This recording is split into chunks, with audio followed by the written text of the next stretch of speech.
really want at Wendy's. Price and participation may vary. Single items at regular price. Prices may be higher. Hey, Cudahy to all my friends and relatives in four directions. This is Robert Pilot of Native Roots Radio presents I'm Awake. I'm here to ask you for your support. Finding honest Native-centered news is not easy. But with your support, we're able to provide accurate information about Standing Rock, Line 3, treaty violations, and COVID-19 in our Native communities. Please visit Native Roots Radio Network on Patreon and donate if you can. That's Native Roots Radio Network on Patreon. Pinigigi, and thank you for your support.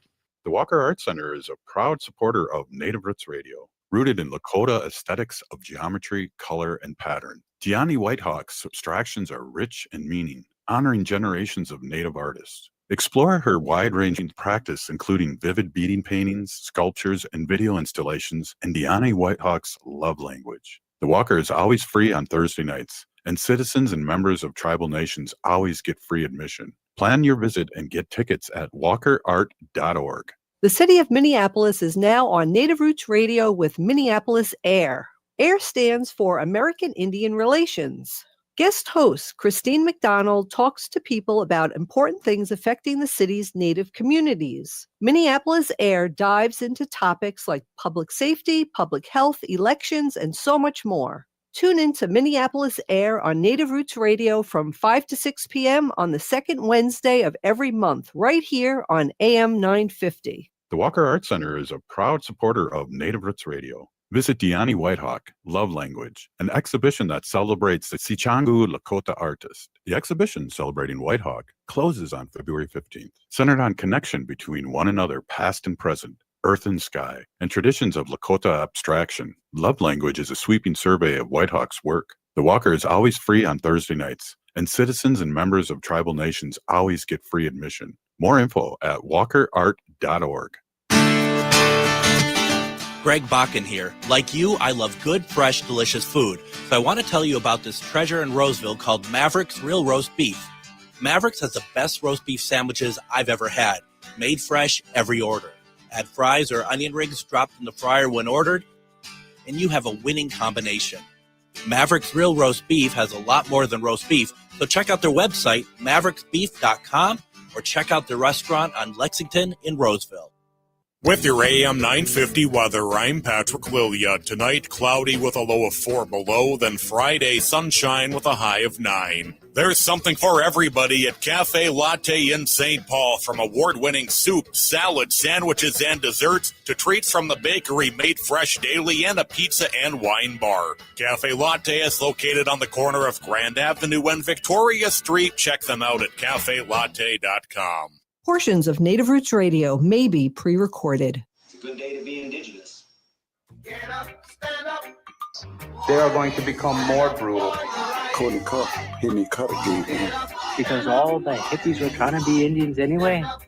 They're going to become more repressive because it's a matter of dollars and their illusionary concepts of power. Hey, Victor. We must live in balance with the earth. And also with recent happenings at Wounded Knee. I am awake. Welcome to Native Roots Radio presents I'm Awake, and I'm your host, Ogichidaa. Hey, Cudahy to all my friends and relatives in four directions. You are listening to Native Roots Radio presents I'm Awake, and I'm your host, Robert Pilot. Hey, we discuss local, national, Native news and events, and as you know, Native issues are human issues, and human issues are Native issues.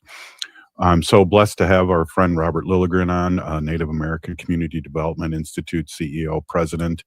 And, you are down there on Franklin Avenue right now on Ground Zero, and I really appreciate you talking about what's happening. And thank you so much, as always, Robert, for coming on. Yeah, bonjour, Robert. Thanks for having me. And I know you were down on Franklin Avenue today, so... yeah, it's quite an operation we have going on along the American Indian Culture Corridor. It's headquartered at All My Relations Arts Gallery and Powell Grounds Coffee Shop. And there's a spirit fire going in the parking lot all day long, people in and out. It's well organized.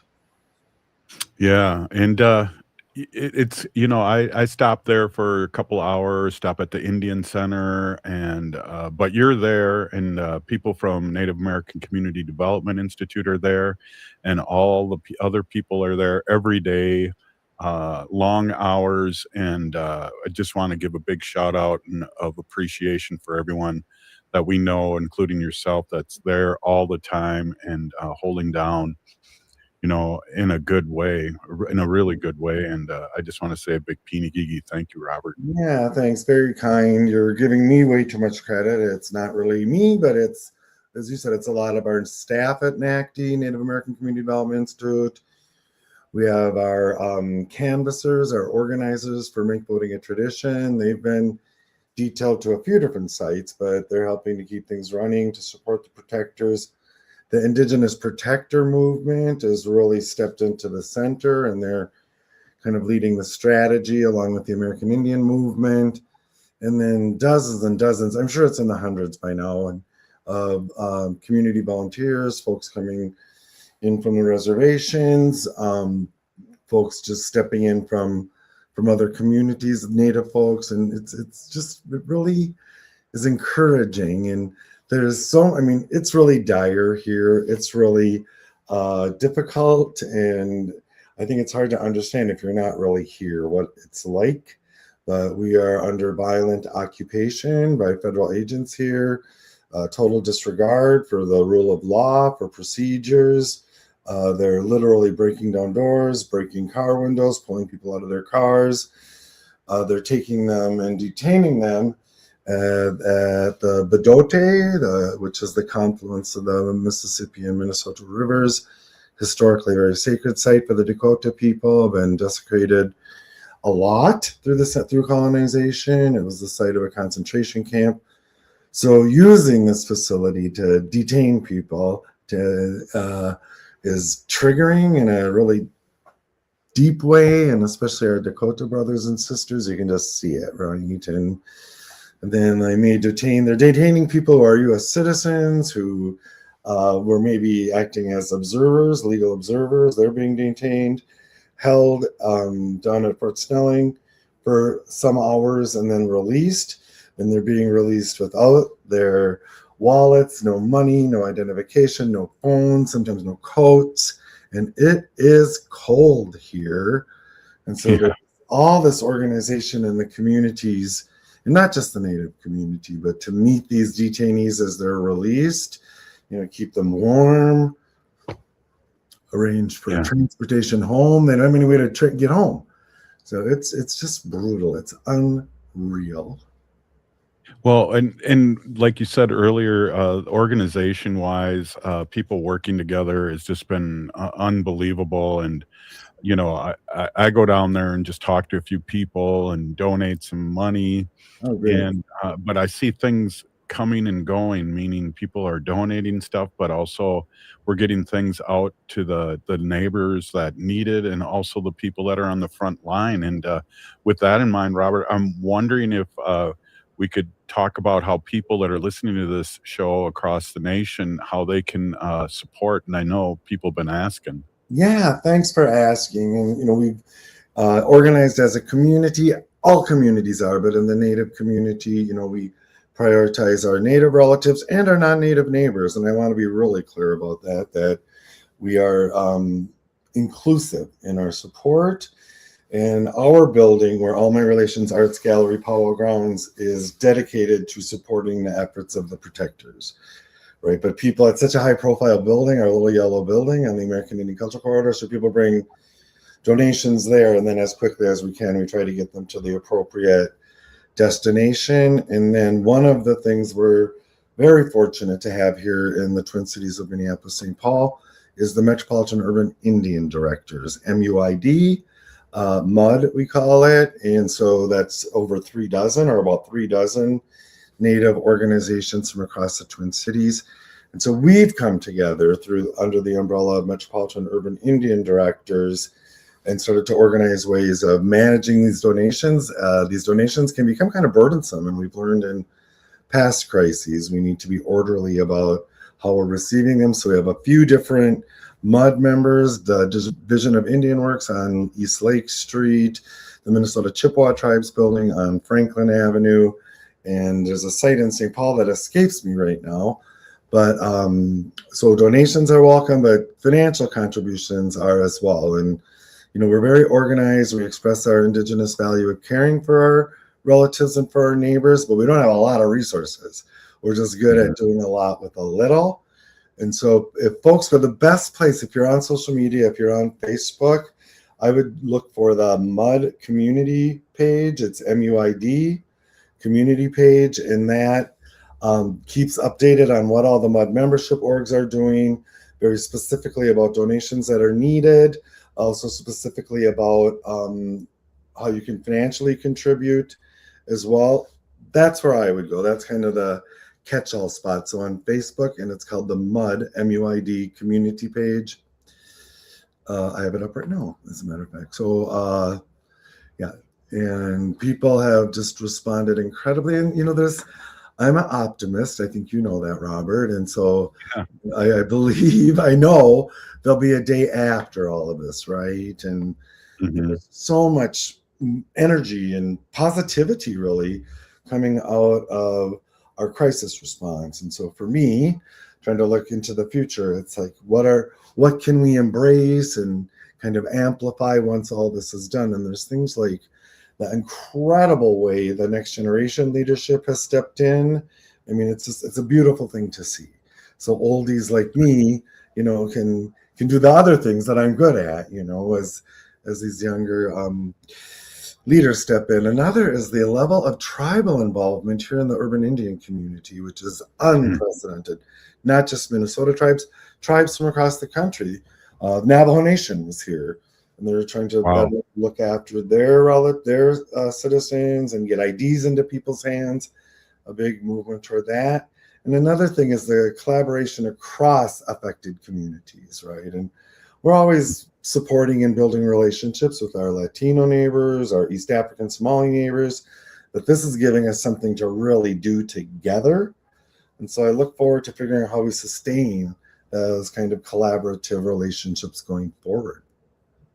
Yeah, I remember, and we got less than a minute here. I remember during COVID, my nation, the Ho-Chunk Nation, was vaccinating everybody that they could.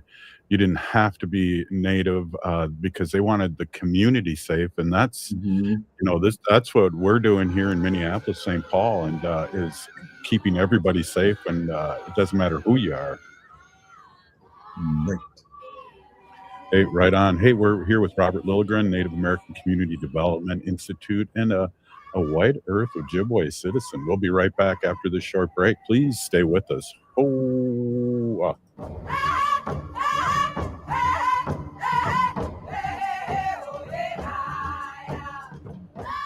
The Walker Arts Center is a proud supporter of Native Roots Radio. Visit Diani Whitehawk, Love Language, an exhibition that celebrates the Sichangu Lakota artist, centered on connection between one another, past and present, earth and sky, and traditions of Lakota abstraction. Love Language is a sweeping survey of Whitehawk's work. The Walker is always free on Thursday nights, and citizens and members of tribal nations always get free admission. More info at walkerart.org. The city of Minneapolis is now on Native Roots Radio with Minneapolis AIR.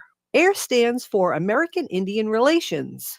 Guest host Christine McDonald talks to people about important things affecting the city's Native communities. Minneapolis AIR dives into topics like public safety, public health, elections, and so much more. Tune in to Minneapolis AIR on Native Roots Radio from 5 to 6 p.m. on the second Wednesday of every month, right here on AM 950. The Walker Arts Center is a proud supporter of Native Roots Radio. Visit Diani Whitehawk, Love Language, an exhibition that celebrates the Sichangu Lakota artist. The exhibition celebrating Whitehawk closes on February 15th, centered on connection between one another, past and present, earth and sky, and traditions of Lakota abstraction. Love Language is a sweeping survey of Whitehawk's work. The Walker is always free on Thursday nights, and citizens and members of tribal nations always get free admission. More info at walkerart.org.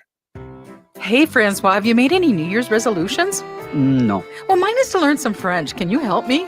Bien sûr. How do you say this? Can I buy you? Est-ce que je peux t'acheter Macaroons from Nicolette's. des macarons de Nicolette's? Now, say it all at once. Est-ce que je peux t'acheter des macarons de Nicolette's? Oh, absolutely. I'll have a box of raspberry rose, blueberry cheesecake, and chocolate. Mais c'est quoi ça?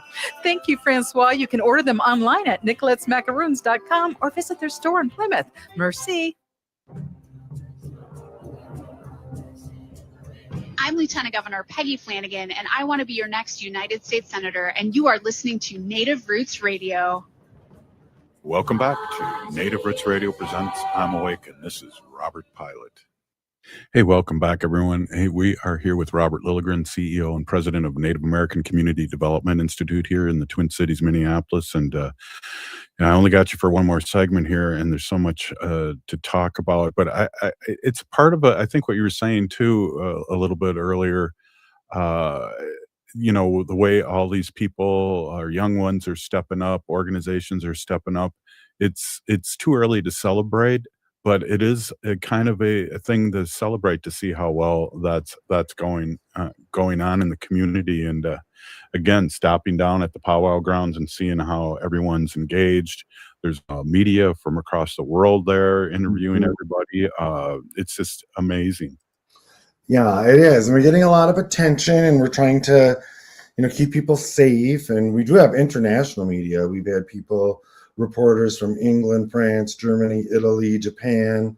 I'm sure there's others. And so one of the roles that the NACDI communication staff is doing is helping to sort of triage this and sort of act as a curator a little, or so people aren't just getting jumped on by reporters. A lot of local media, community level media, rural media, and it's a lot, right? It's a lot to kind of deal with, and reporters are showing up. I will say, as a group, they've been incredibly respectful, ask what they can and can't film, and engage with people in a very respectful way. But we're trying to manage that and prioritize these media contacts, and hopefully, again, hopefully leverage them into strategy to advancing our causes, and get people on unified message or consistency. I'll say our community is doing very, very well, and we have a lot of attention here. And I think overall that's good. It can be a little dangerous, but also we need to get our story out there, right? We're still here, we're still doing it, and yeah, I think it's been pretty positive overall. And I'm trying to kind of seize this moment. And the other thing, and this is kind of a half-baked thought from me, and I want to present it that way, but one of the things, we brought up COVID, and of course, during that, George Floyd was murdered here. And there was a massive community response that turned violent very quickly. And as we know now, a lot of the violence was perpetuated by outside agitators who wanted it to turn violence. And it's very tense here, and it wouldn't take much to blow this whole thing up, right? And turn the response violent, which would be catastrophic for our relatives, for the city of Minneapolis, the state, and democracy overall. And how it's remained as peaceful as it is just really amazing and impressive. There's a lot of clergy that are deploying all over the place where there's demonstrations or gatherings. We had a huge march, and depending on last Friday during the general strike, and depending on whose numbers you want to read, it was somewhere between 75 and 150,000 people marching through the streets of Minneapolis in 20 below zero weather, 40 below wind chills.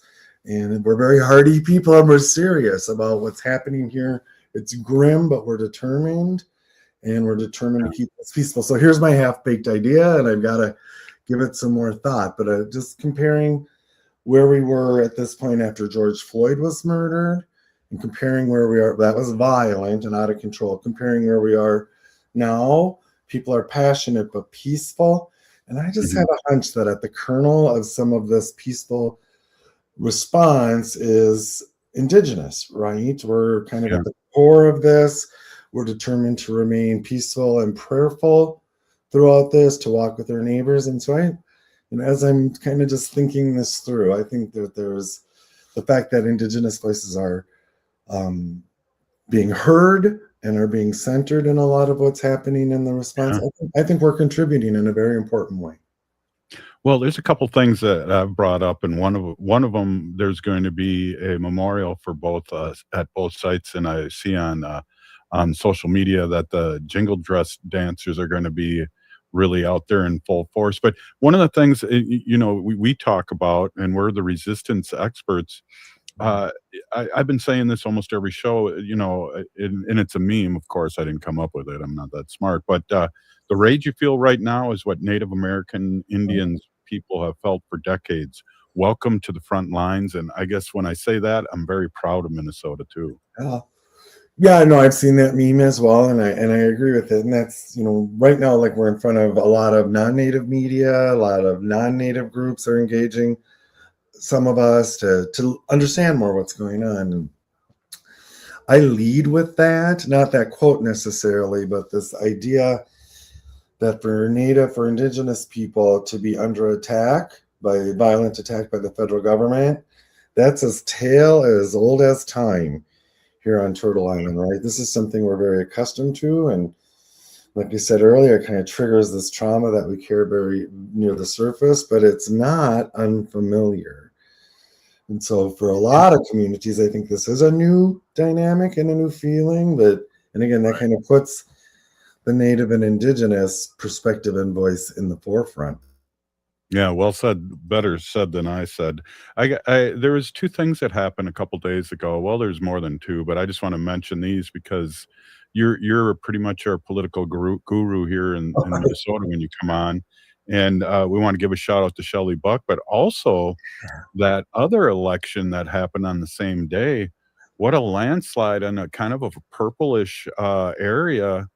It was like 3,000 votes to 200. I mean, is that an indication of what's ahead? I hope. Fingers crossed, fingers and toes, right? And so there were two. You're talking about the special House elections, right? Yes. Thank One you. of our Dakota sisters, Shelley Buck, got elected in her East Metro district, and in the other district you're talking about as well.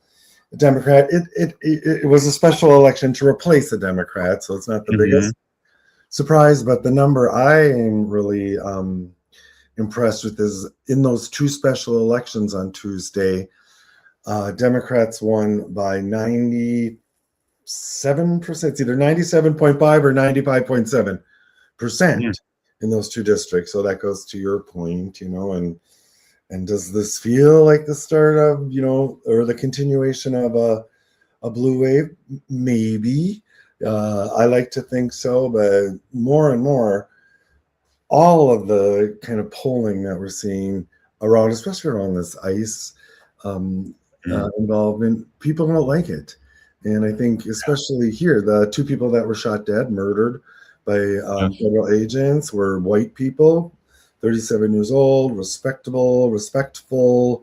And I think the rest of the world looks at that, or at least here in Minnesota, and they see if that could happen to them, it can happen to me, right? There isn't that separation of, well, that was a Native person, or that was a person of color, that was a Black person. I think it's very, people can relate to what happened to these victims. They were nonviolent observers exercising their First Amendment right to be there, and they were murdered. All right. It's weird, Robert. We're roughly the same age, and I was young during this time, but I can't think of anything other than maybe how history repeats itself, and that's why we have to really get back in the schools and teach the real history. But all I have to say is two words: Kent State. Right. I mean, this is totally bizarre. It's totally bizarre, and it's a different set of circumstances, right? But those were peaceful protesters that were gunned down by federal law enforcement, and so there's I felt that same kind of connection, again, being an elder, now, and we were around during the Kent State massacre, and so. And I mean, name your massacre, right? Whether it's Wounded Knee or what. So it's a familiar historical echo. Yeah. Well, we only got like a minute and a half, and I really want to get out there again because people ask how, again, we can support what's happening on Franklin Avenue in all the city of Minneapolis and the state of Minnesota with through the powwow grounds and mud. If you wouldn't mind doing that one more time. Yeah, and so the best place, and there's a number of places. I mean, you could just start Googling, But on the Metropolitan Urban Indian Directors community Facebook page, so it's MUID, Metropolitan Urban Indian Directors community Facebook page, that says real-time sort of updates about what supplies are needed, where you can contribute cash. I would recommend, there's the powwow grounds, you can donate through there, the Indigenous Protector Movement, IPM, Indigenous Protector Movement. They're one of the local nonprofits that I really lift up and hope people can direct resources toward is the Minnesota Indian Women's Resource Center. Minnesota Indian Women's Resource Center, MIWRC. They are opening their building to keep our unsheltered relatives from freezing to death and keeping people warm and fed. And I just want to be really clear, this is all going on while ICE is just running wild through our community here. So there's a lot of risk going on. But if you go to the MUD, MUID community page on Facebook, that's probably as good a resource as any. Well, Robert, I wanted to say a big Peenigigi thank you as always for stopping in on our weekly chat. It's great to hear from you and great to be able to talk about things that are happening. And just a quick thing, there's only a few seconds left. I just have to say this, and you can give a thumbs up or scream along with me, but saw some latest polling, and our friend Peggy Flanagan is looking pretty good right now, but she needs our support. Right, our whiter sister gubernatorial candidate, senatorial candidate here in Minnesota. Support Peggy. Right on. Right on. Thank you again, Robert. We go ahead. Gigawabaman.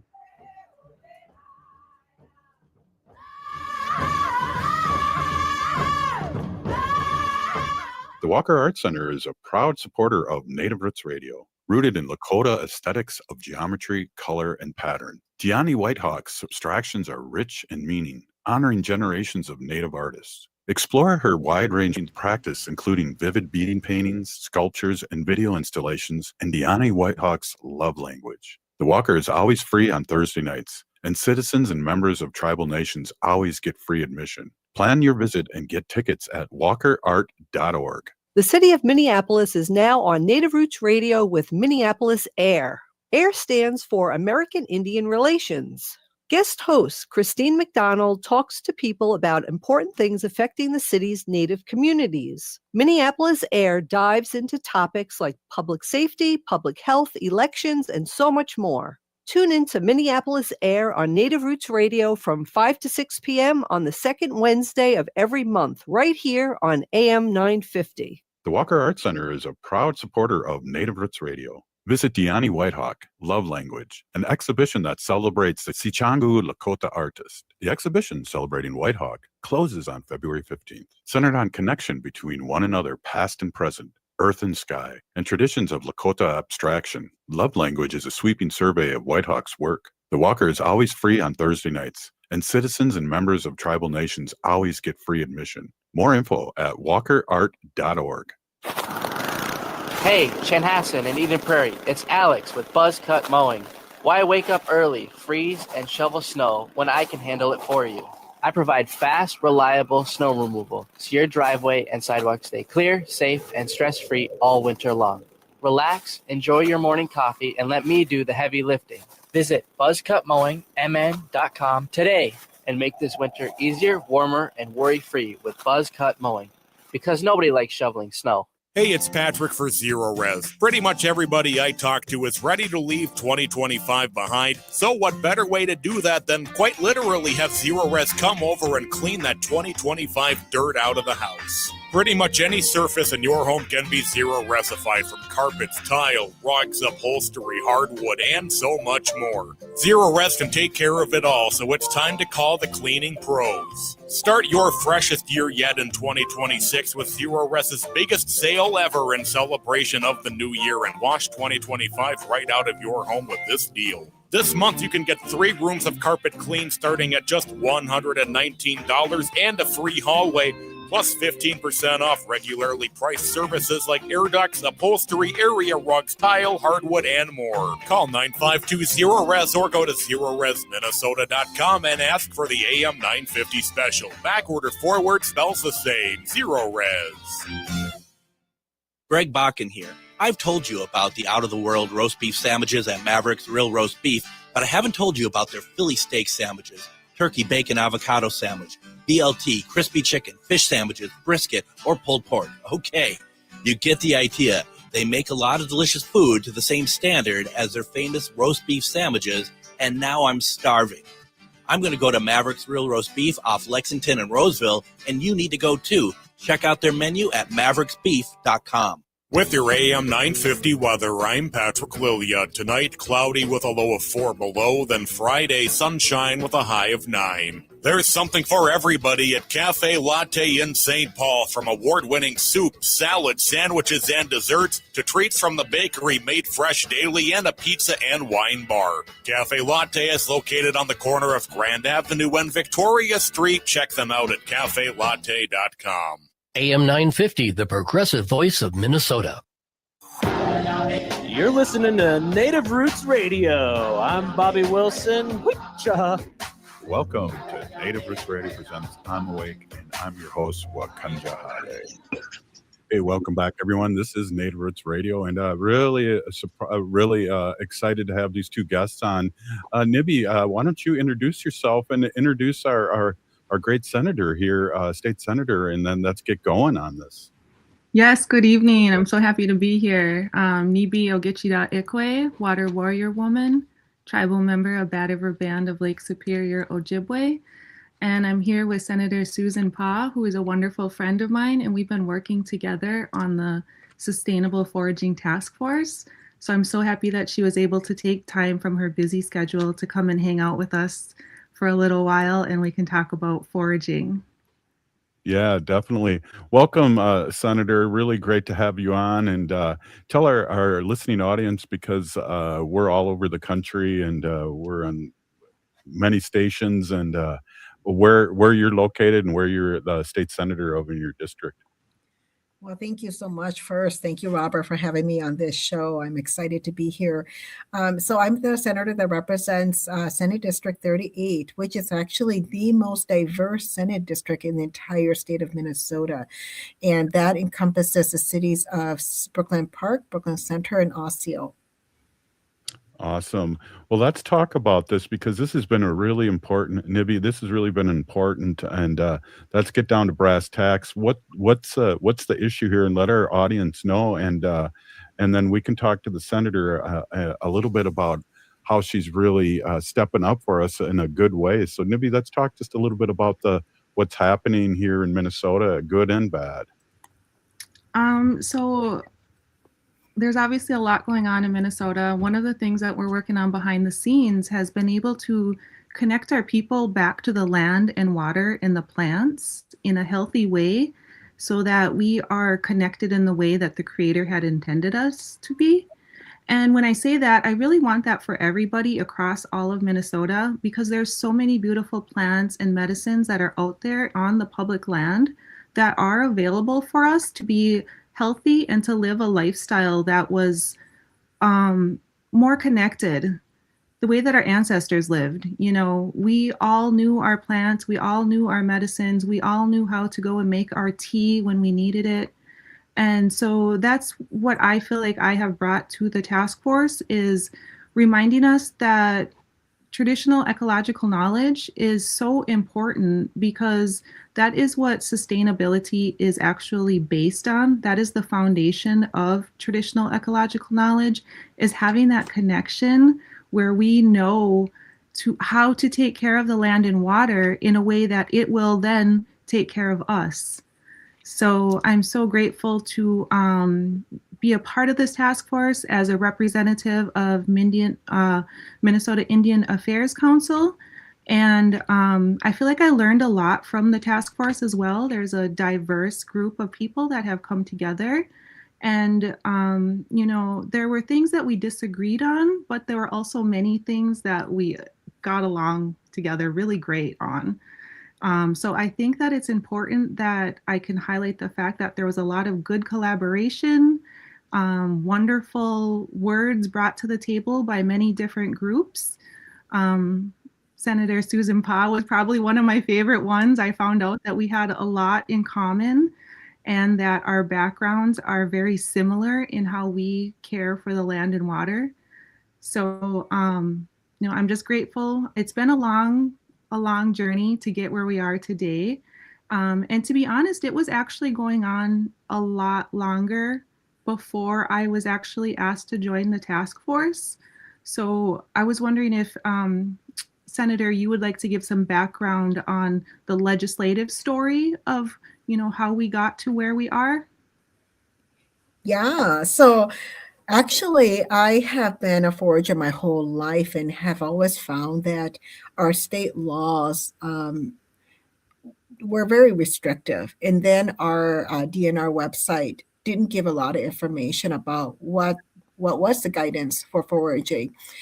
And so a group of community members who were concerned brought this the idea of a task force being created to evaluate our current foraging laws and to possibly put something in statute or a new law that would be recommendations on how we can make sure that foraging is protected as a recreational activity or as an activity that can be done here in the state of Minnesota.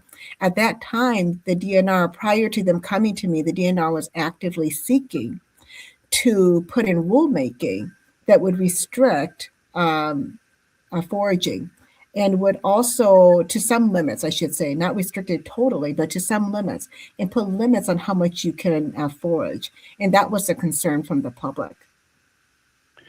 Wow, that's we talk about our medicines, and Nibi was mentioning that too, and how important that is. And I was taught a long time ago that anything with a square trunk, was a medicine, and I see those everywhere. And Senator, are you Hmong? I am. So I used to teach at Harding High School, and I just love how our cultures are so similar. And I know you guys have clans. I mean, they're so similar in talking about foraging, and I know we pray over your kill when you go hunting, and all those things that are very similar. So it's great to have an ally and an ally that knows what we're talking about. Yeah. Robert, it's funny that you bring that up. That was something that I actually said to Nibi too, as she and I did this work together. And I really got the chance to know Nibi and learned a lot, actually. And one of the things I found out is how similar our backgrounds and our culture, our traditions really are. That is so true that, in our history has always been in our tradition that before we take from the land, that we ask it for permission. And not only that, but we're grateful for what we're able to get from the land, whether we're foraging or hunting. And much of our medicines come from the forest, from the jungles where we live back in Laos. Yeah, that's amazing, Nibi.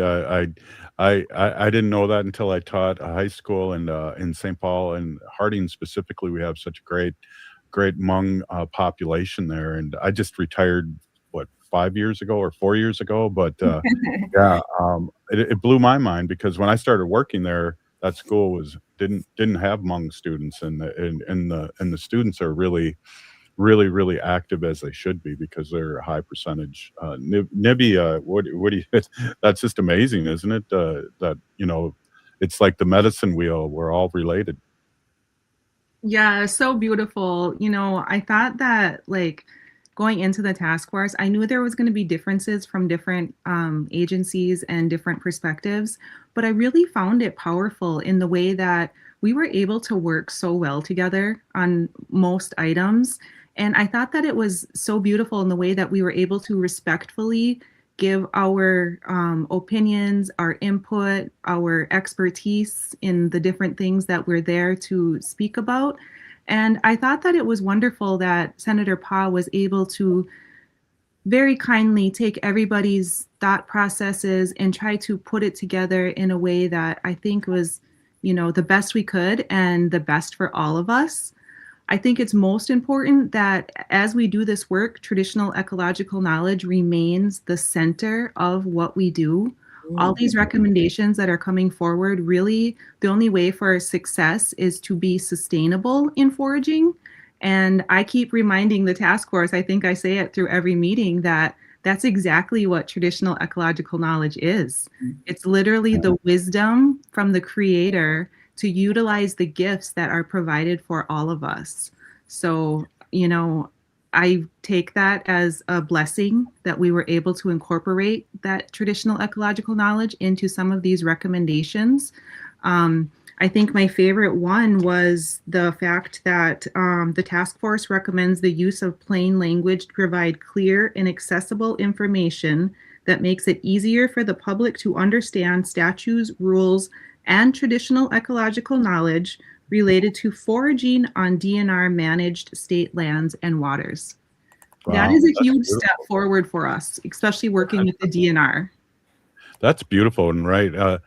State Senator, where are we at with this, and how can we support what you're doing at the Capitol? And I love going up to the Capitol. I go up there all the time, and sometimes to raise heck, but also other times to really support our lawmakers. I love that. I want you to, next time you're up there, or even if you just purposely come to visit, please come and visit me, and feel free to raise heck or hell anytime.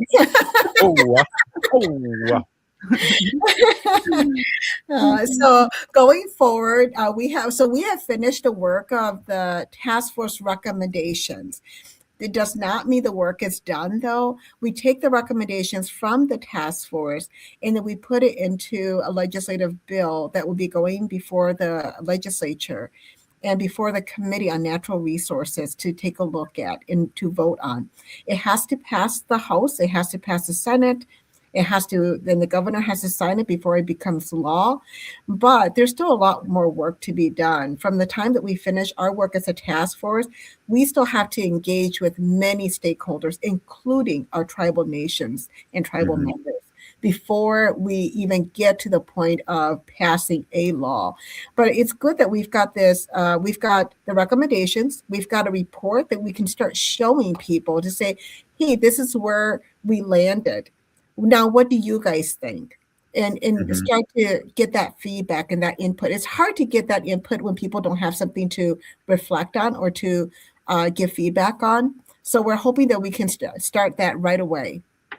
Yeah, totally understanding. And this is great information. And again, sometimes our education does not really widen the horizon to people about our medicines and about who we are. And so this is just great to be able to talk about and promote this and educate a lot of people out there and educate our allies, because when I was young, I didn't know much of this.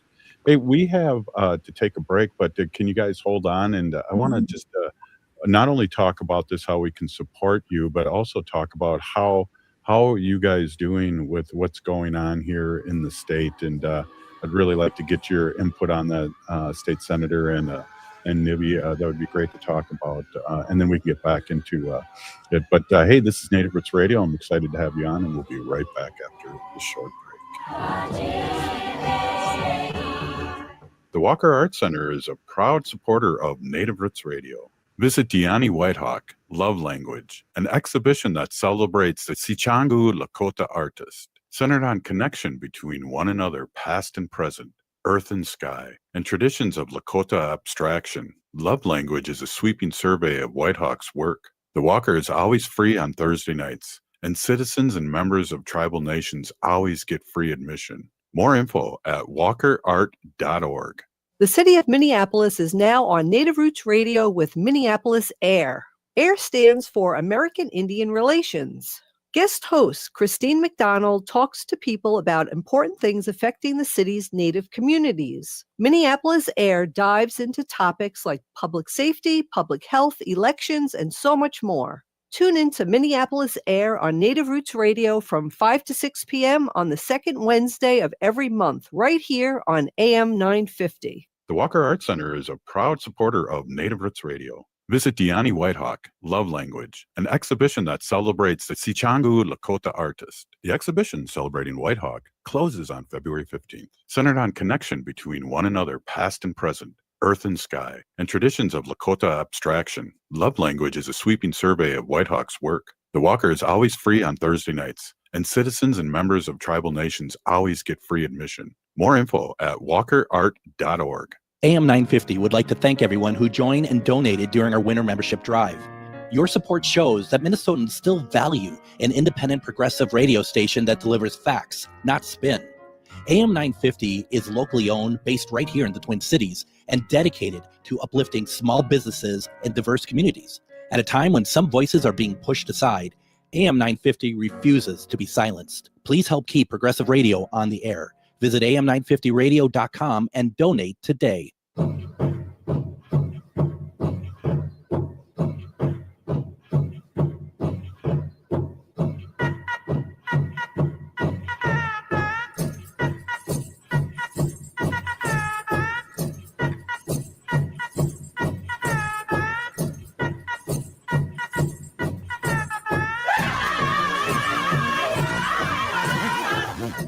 Welcome back to Native Roots Radio presents I'm Awake, and this is Robert Pilot.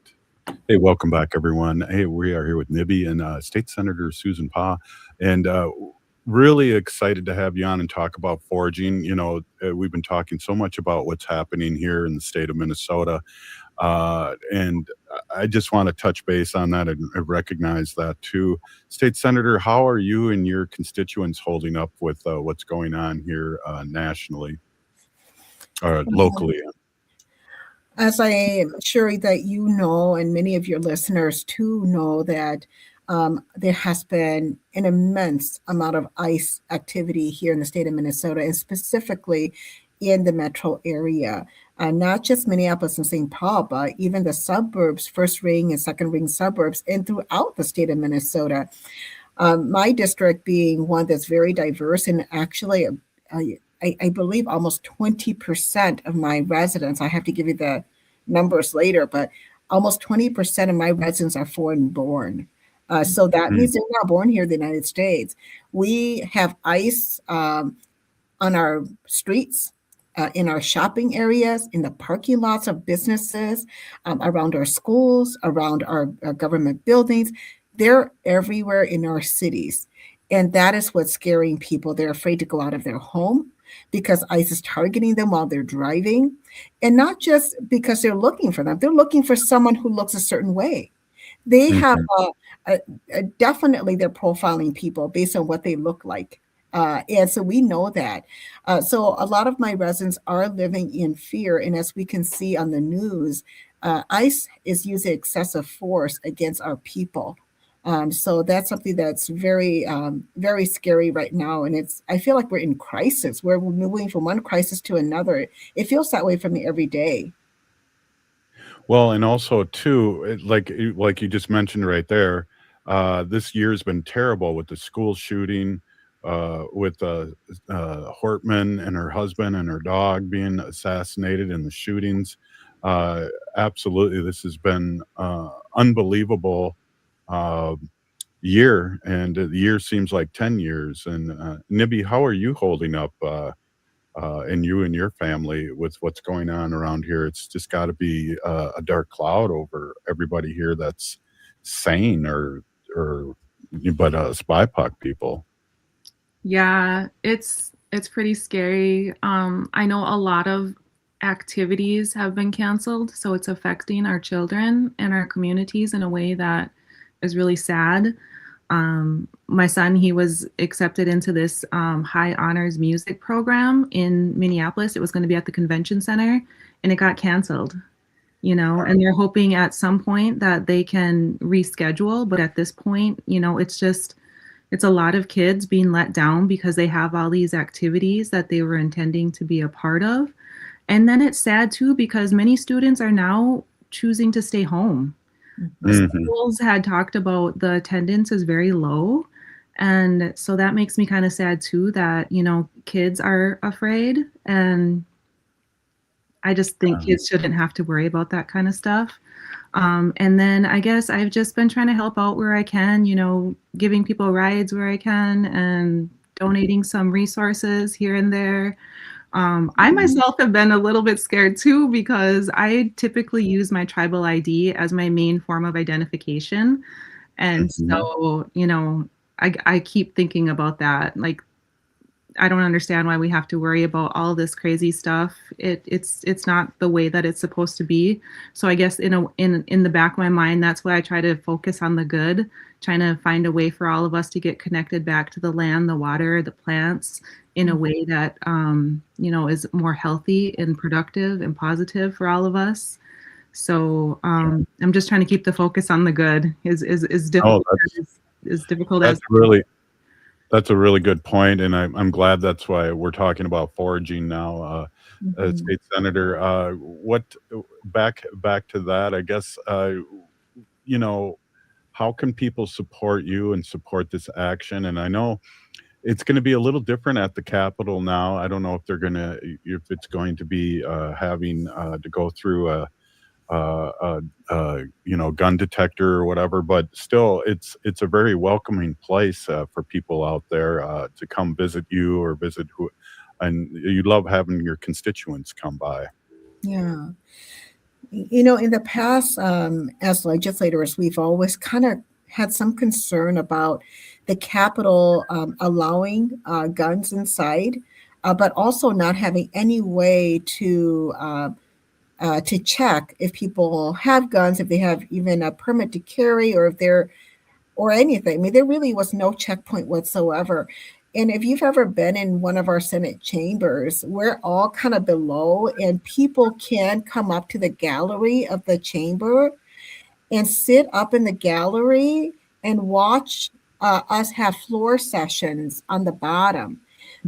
But someone can, the people that are sitting up there can have guns on them. And the scary thing is that we're sitting ducks there on that chamber. We're all sitting there just, you know, doing our business. But this was always a concern, but it wasn't so much so as when Melissa Hortman and her husband Mark got killed. Then it was like, oh my gosh, should we really be where we still want the public to be able to observe our Senate hearings and session, but they're at a much elevated state in which no one's being checked to see if they have weapons or guns on them. And so that's really kind of a dangerous and scary place. You know, I don't know if you know this, Robert, but besides you know, the Hortmans and the Hoffmans, many of us, there was well over 50 legislators that were named on this hit list by Vance Bolter, and my name was one of them on there. And I was one of the closest legislators that lived by both of Hoffman and Hortman, and he was going, we could tell he was going in geographic areas because it just makes sense, right? It's just easier and faster to get there. And this ordeal has just been truly scary. And since this has happened, I've had to move my entire family from a home we had been in for over 16 years. Oh my gosh, that's crazy. Well, I have State Senator Mary Kunish on every Friday, and we do know that, but I did not know that you lived that close to it. I used to be a legislator for my tribe, a Ho-Chunk tribe in Wisconsin, and I was in Washington many times, and let me tell you, they would. There is so much things you have to go through in order to get into the, into the area to see where bills and people are. That's got to change, and I think that's a really good point that you just brought up. Yeah. Yeah. Well, we got like a minute left, And Nibi, do you want to take us home in a sense and let people know how they can support you and the state senator and how we can move forward in a good way here on Native Roots Radio and all our listeners? Yes, I'm counting on Senator Pa to, make an amazing final draft that includes all the things that did not actually make it into the actual recommendations, including Ojibwe values, which are based on wisdom, love, respect, strength of the heart, honesty, humility, and truth. If we apply those values to our Sustainable Foraging Task Force work, that is how we are going to create successful foraging for all and healthy lifestyles. So I would love for people to show up at the Capitol. Hopefully you can give us that information when it's available so that people can show up in person, or maybe they can still contact you if you want to share your email or something like that, Senator. Mm-hmm. Yes, thank you, Nibi. And I want to first just say how incredible it has been to work with Nibi on this task force. She is such a powerful voice, and especially for a tribal, from the perspective of someone who is part of a tribal nation. From that perspective, she has just brought in just incredible insight and perspective. Now, I do want you guys to continue to please engage with me. It's very, very important that we hear from the public and from everybody on what they think about these recommendations before they come into law. You could search me up online, just Senator Susan Pa. If I give you an email, you won't remember it, but search Senator Susan Pa, you'll get my email right away. And feel free to reach out to me anytime with recommendations and input. Wow. Thank you so much. Big Peony, thank you so much for both you being on. This has been a great show, and love to have some updates coming soon. Again, stay safe. This is Native Roots Radio, and we'll see you tomorrow. Hoa. The city of Minneapolis is now on Native Roots Radio with